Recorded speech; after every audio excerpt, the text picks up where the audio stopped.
Purge the world of bourgeois sickness, intellectual, professional and commercialized culture. Purge the world of dead art, imitation, artificial art, abstract art, illusionistic art, mathematical art. Purge the world of Europeanism. Promote a revolutionary flood and tide in art. Promote living art, anti-art. Promote non-art reality to be grasped by all peoples, not only critics, dilettantes and professionals.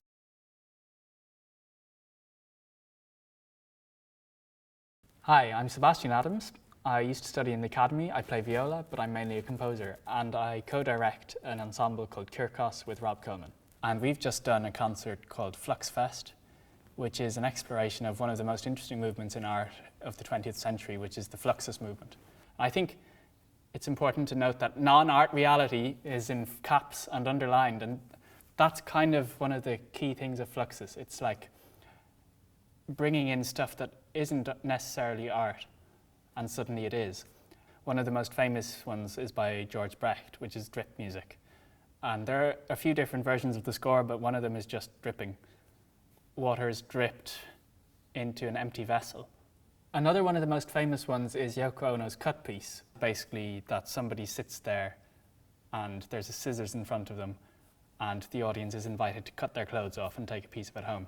Event for the Late Afternoon is by Mieko Shiomi, and it basically consists of a violin being hung out a window. What a lot of these things have is that they have some specifics, but then also some generalities. So you have a violin, that's one definite. You have it nearly touching the ground and hanging also from a string or rope. So that's a few definites, but you then have to figure out how, where, how high. So that's a sort of process that comes with a lot of Fluxus pieces. You get the things that you know you have to do, and then you figure out how can you make those work for your situation. So what we did was we got permission to do it at the front of the academy, which was great. We went around looking for a good place to hang it, and we found in one of the piano rooms where Tony Byrne teaches a big flagpole. So basically I, with great difficulty, as I was not a Boy Scout, tied some knots around the flagpole and suspended the violin after lowering it very gently. Lowering it gently is another part of the piece that was not in the score. That was my way of doing it because we had certain practical considerations, namely do not break the really old windows. And I can imagine other versions of this piece where you literally just drop the violin out the window and hope that the string is short enough that it doesn't hit the ground. I can also imagine other versions where you, say, have a tree outside the window, or there mightn't be a window at all, you might be just in a tree. And so as the violin is dropping, it'll be brushing off the branches and producing sound. So our one wasn't very sonic. People could play it when it got to the bottom, but the actual execution of the performance was in no way musical, which was fine. We were thinking of it as more of a visual piece, an exhibition piece, and a sort of attention drawer. Another thing that comes to the fore in Fluxus, which is really almost unheard of in any other kind of music, is the idea of music being performed, but not for anybody else, just for whoever is performing it. So this is a sort of introspective way of performing where you might be sure, you might have an audience, you might be in public, but really what you're doing is for how you feel while you play it. So that is one way that you could perform an event for a late afternoon, which is, find a deserted place and hang the violin there. And if nobody sees it, great. But what we were going for was a more sort of public intervention, and we think maybe people didn't notice it. So in that sense, it was a slight failure. But it was a very interesting thing to do, and I would like to try it again. We were hoping that it would be a nice thing. People are walking down Western Row, coming from a train station, going to a train station, and they see a violin hanging there, and it just draws their attention off the street. So maybe it did that. I didn't really see people looking at it. In fact, even while I was dropping it out of the building, nobody looked at it, and there were loads of people going by. Now that really surprised me, because I thought that would get people's attention. But I think it's interesting that people just don't look up, when they're so near a train station. So, yeah. Yeah, I think there's commentary on the modern world we had there. Yeah, definitely. What do you think about Flux? Fluxus. What's your personal opinions on it? Because I can imagine an awful lot of people watching this are going to go, that's a load of nonsense. So what would you say to those people? I can see that point of view, even though I completely disagree with it. Can you tell me why you disagree with it? All of this stuff which is so weird and in some ways so normal, so undeserving in some respects of being put on a stage and of being considered art, it all opens up a sort of joyous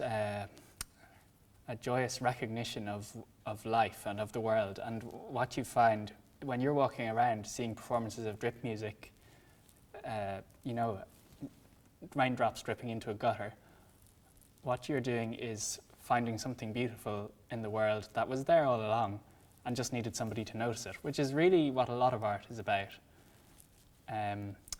It's unindividual, it makes you think, it's thought-provoking, it can be very beautiful, it can be very harsh, it has, as wide a range of emotional effect as any other art form there is, so why not? But it's ostensibly an anti-art, a not art. So you're using terminology that sounds very much like art. Yeah. So can we call Fluxus art? The problem here is that apart from, I think, one person who is one of the original Fluxus people, they were all professional artists. And so what they mean by anti-art is almost like anti-art as we know it. It's almost like saying, why isn't this art? Why is anything not art? Rather than saying, we aren't doing art. If I were to do the event for the late afternoon again, I think, forget violin, forget the score, maybe. Why not do string quartet? More is more, sometimes. 4 instruments, much easier to see. I think people would be more likely to look at it. 4 instruments also subvert the norm. The string quartet it's at the core of serious classical music. And so by hanging a string quartet out the window, I think it's a very strong message, stronger than just a violin. That's brilliant. That's genuinely brilliant. I really like that idea. That's really cool. Cool. Stick to the same principles though, as like bring it as close to the ground as possible. Probably. Maybe try and get further out from the window so that it's more noticeable. And like when you're thinking of these things in your head, are you trying to give meaning to all the actions you're doing? Like the way you've given meaning to the 4 instruments there? Well, I didn't do that. Well, you just did it there. Yeah, but I was stealing from John Godfrey. Okay, well, someone did it. But when it comes time to hypothetically assess how far down they should hang, is it in the spirit of Fluxus to just do whatever? Or should you give some sort of meaning to it? Should you try and have some sort of backing to it?